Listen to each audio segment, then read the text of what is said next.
Live from the Spartan Newsroom, it's Weekly Update with Zachary Fuller and Jason Payne.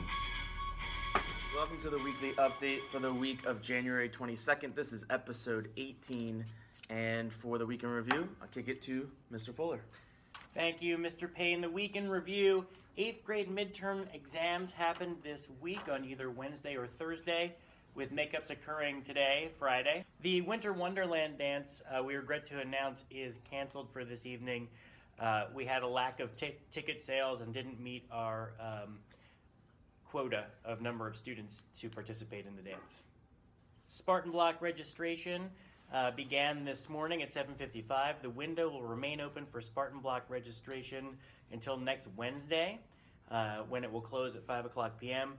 Students will be able to register from anywhere at any time during that window using our online Moodle system. Today, students were provided a list of Spartan blocks for which they've been pre-assigned. And if you have Spartan block concerns, please contact either myself, Mr. Fuller, or Mr. Payne. And I'm going to kick it to Mr. Payne now to explain to you what that Moodle looks like.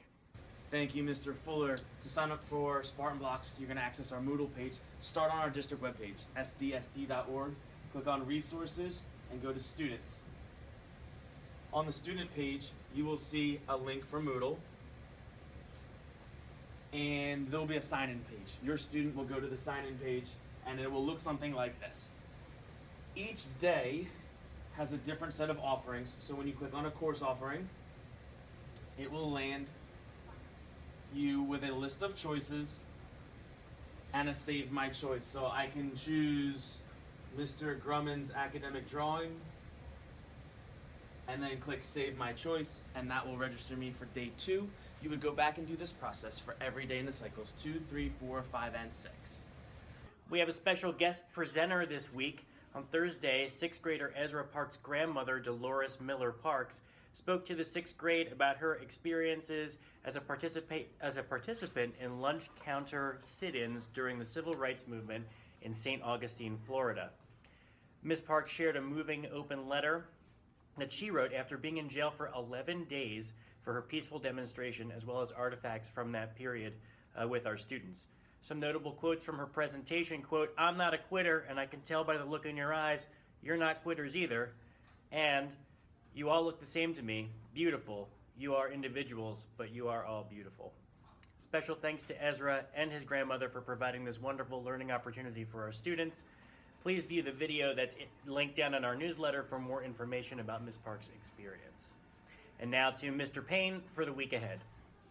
The week ahead, PYP Minifest, the 7th grade will be hosting the Philadelphia Young Playwrights Minifest on Monday during blocks 2, 3, and 5. Parents are invited to attend this event, and an RSVP Google form was emailed home to minimize the impact on the front office. Please email Jill Vitza with any logistical questions about the event. Her link to her email is in the newsletter. No school for students on this coming Friday, January 26th. It marks the end of the second marking period, and it is also an in-service school day. Therefore, it is a day off from school for all students. And over to Mr. Fuller for other news. Go.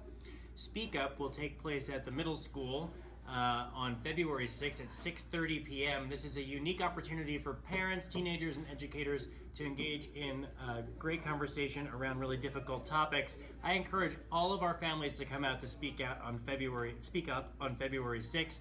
When I was at the high school, I heard nothing but wonderful things about Speak Up programs, and I never got to do one, so I'm really excited to come out to my first Speak Up. Again, February 6th, 6:30. Please come out to talk about some of the topics that are difficult to talk about. In other news, we've got a lot of news from our nurse this Friday for you. 8th grade health screenings have been completed. All students' growth measurements, BMI calculations, and past vision screening results have been posted to the Parent Health Portal.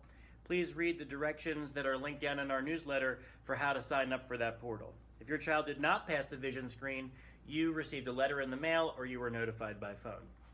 Health screenings for 7th grade students will take place in the nurse's office starting January 22nd, that's this coming Monday, at 2018.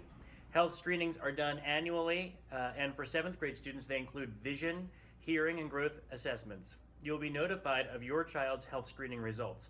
In lieu of the school screening, parents may choose to provide a current complete vision, hearing, and or growth report from your child's private doctor. And Mr. Payne, I know you love sports. I love sports. I know you love sports. Thank you, Mr. Fuller. In athletics, we are in need of some coaches. There is openings for 8th grade girls lacrosse and 8th grade softball. If you're interested, applications are being accepted online, and I put a clickable link for the human resources page in the newsletter. So we got to cut upcoming games. Upcoming games, we have wrestling after school today versus Colonial. And then next Tuesday, we have a home boys basketball game versus Upper Moreland, and our wrestling team travels to Upper Moreland. Next Thursday is wrestling at home versus Wissahickon, with boys basketball traveling to Wiss. And that concludes athletics. And that concludes the weekly update for the week of January 22nd, episode 18. For Mr. Payne, Mr. Fuller, for all of us at SMS, make it a great week or not, the choice is yours.